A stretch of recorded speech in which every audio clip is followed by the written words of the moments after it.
Hey friends, it's Jay Rye. Thanks for coming back to the channel. I'm back with my friend Chris Christopherson, and we even have the same clothes on. That means we taped 2 episodes back to back. Spoiler alert. Anyway, we're here in Agoura Hills. We're here at the teepee, which we're going to show you in just a quick sec. But we're going to talk specifically today about men's work.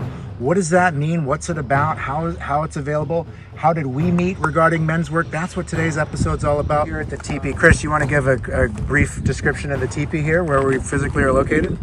Yeah, well, we're in Agoura Hills, and we're on a ranch off Chesbro Road, which is called Four Winds Ranch.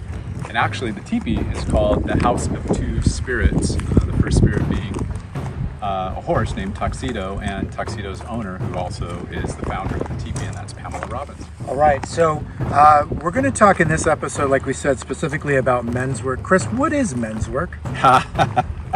You may as well have asked me just what's purpose? What's life's purpose? What's the meaning of life? Maximum 15 seconds. 15 seconds. Yeah. What's men's work? Showing up. Just get here and you've done the work. Okay. So Chris and I met through men's work, and so that's part of why this episode has, extra meaning, for us. We met in the Better Men group, right, with Wayne Levine, and which actually was right down the road from here. When we first met. What would you say is the value of men's work towards a father? Yeah, well, first of all, I think as men, the first thing we want to do is solve everything on our own. And we do, and we're pretty good at it.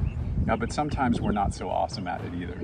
And so by coming and sitting circle with other men, and the space that we create, which is to be really authentic and open to giving and open to receiving, we really get the wisdom of the other men. And in the case where men are fathers, we understand what they're doing as fathers and how they're showing up, which has us then take a look at ourselves and examine, like, wow, where could I incorporate some of that into my world? What could I remove that I'm doing that maybe isn't so healthy? So, and by having those exchanges, back to your other question, like, that's the work. We're doing work.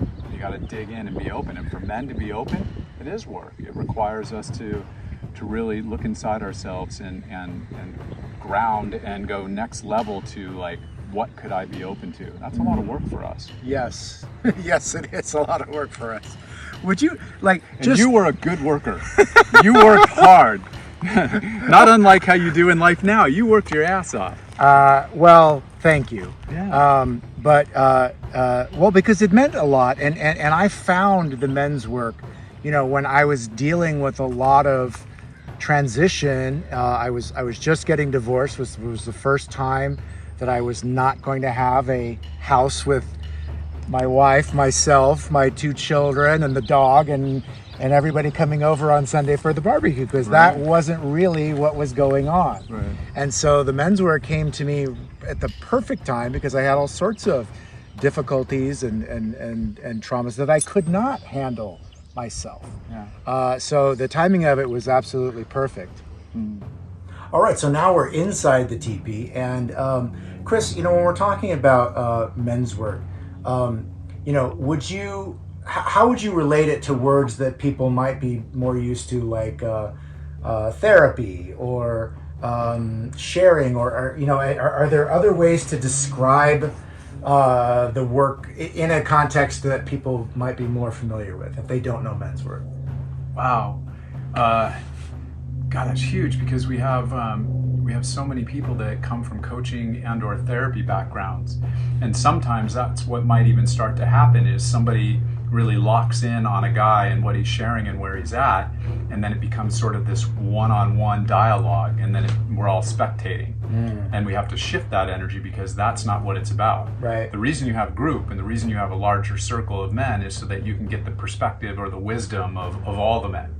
And so, yeah, Jay, that's a really great question, because it's not therapy and it's not coaching, but rather it's the wisdom of the collective, and it's like a living, breathing, fluid dynamic. Everything's always moving around, so it's not about trying to get guys to come to their own conclusions or to give guys strong opinions on a direction they should go.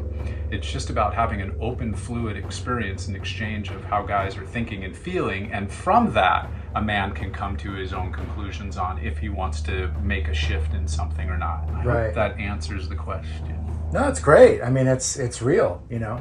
Some things don't fit into a nice, neat context, but I just try and give as me, because I have to be careful, because I've done this work with you, so I have to be careful not to get too speak from in the whole, because we can finish each other's sentences. Right. But I want, you know, the broader audience to, you know, understand what goes on. Yeah. So, you know, when there's deep work going on, you know, for example, and we've done, you know, weekend retreats together and things like that. What would you say is some of the resistance that may happen from men that aren't used to being vulnerable or sharing, you know, things that are troubling them? Yeah, I'll tell you straight up. Here's the deal. And for any, hopefully, any men that are watching this, it's the fear of the unknown. First of all, the resistance of going is based on fear. And it's fear of unknown. We want to be in control. Yes. Generally speaking, we want to be in control. And the way we're in control is by having more information and knowing what the potential of things are going to be and what's going to happen. When you come to a circle or you come to the work, and especially if you go to a weekend, which in 2 weeks we have an initiation weekend coming up. Fantastic. 30 men are going. We'll put the website right down there too, so you can follow up here with Chris on, you know, any of the work you might be interested in. It changes lives. You go 48 hours on one of these weekends, you come back, and it can really shift your entire life. But Absolutely. It is a scary proposition to walk into a group of men and not knowing what's going to happen. Right. Where's the agenda? Can you talk to me about exactly what we're going to do and how long are we going to spend doing these things? No. You just show up in a surrendered space of I trust. And that's where, right, some of the challenges start for people before they can even, you know, say yes to the idea of doing the work, because there can be a resistance, or like you said, you know, the control.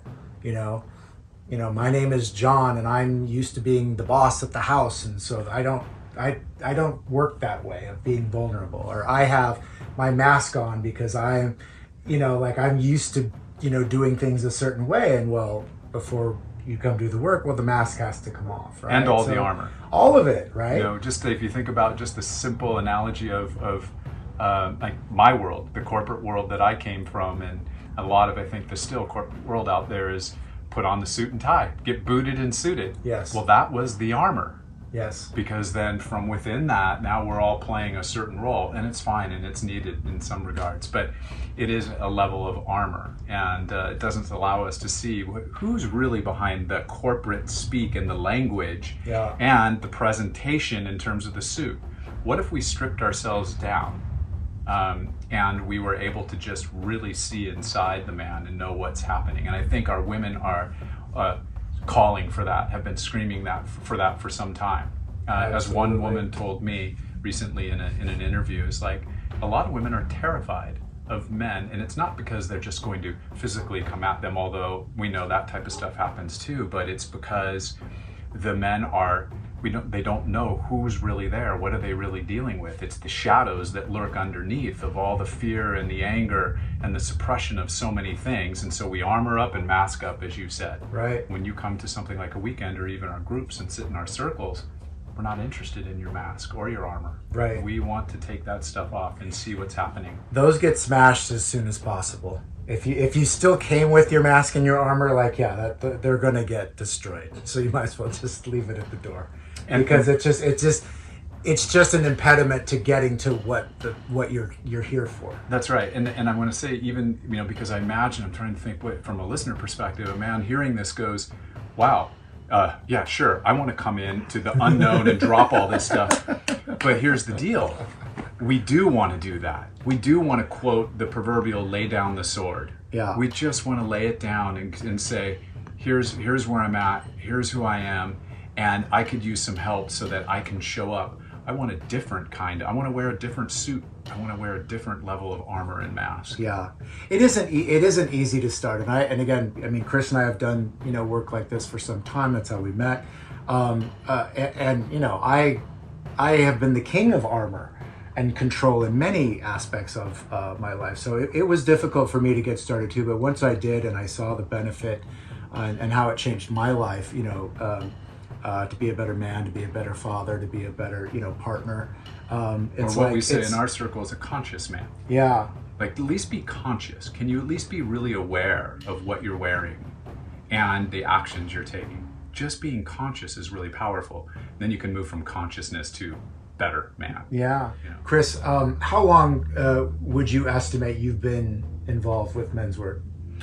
Coming up on 21 years. 21 years, okay. Since I was 31 years old. Wow. Can you give our audience, something specific that this work has benefited you? Oh. Where do we begin? Give me one. Just the top 100. Give me one. Okay. Something that it's done. Give them one. I know it's several, but yeah, give them one. Well, it's helped me through the splitting of a marriage and in a loving way, in a really healthy way.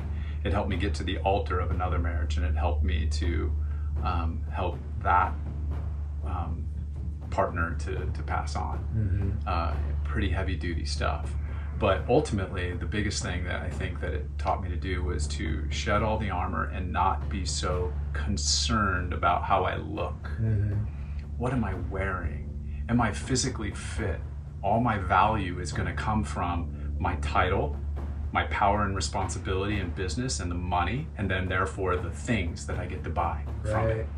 And once I stripped all that away, and now I can realize that my value is just my essence of who I am, just being loving and kind and showing up. And so, I mean, that gets kind of big, but that's been a really big one. Absolutely. I would also say, for men to be interested in the work or interested in shifting, or just a feeling of unrest or transition. I found the men's work, as I said, right as I was transitioning out of a long-term marriage, and so the timing was perfect. But I really respect what you're doing and what you're continuing to spread and grow. With this work, and I really appreciate you spending the time and really making this a long-term purpose for you, because you're so in pocket. Like this is so fitting for you. It's fantastic. Yeah. So if you have any questions or any thoughts, again, Chris's contact information, you can reach him through the website, which we're showing you there. So much more to talk about, my friend. I can't thank you enough for inviting me again here to the TP. Thank you to Coco for the camera work. Obviously, we can't do it all ourselves. Thank you. I can't say enough about the men's work, especially here with Chris. It isn't one size fits all. Not everybody's men's work is excellent. So I absolutely endorse Chris, and I hope if you have any thoughts or anything like that, reach out in the comments or reach out in direct message if you have any further thoughts. Again, thank you for being here. I appreciate you watching. It's J Rye World right here on YouTube and on Instagram. I hope you consider subscribing. See you next time.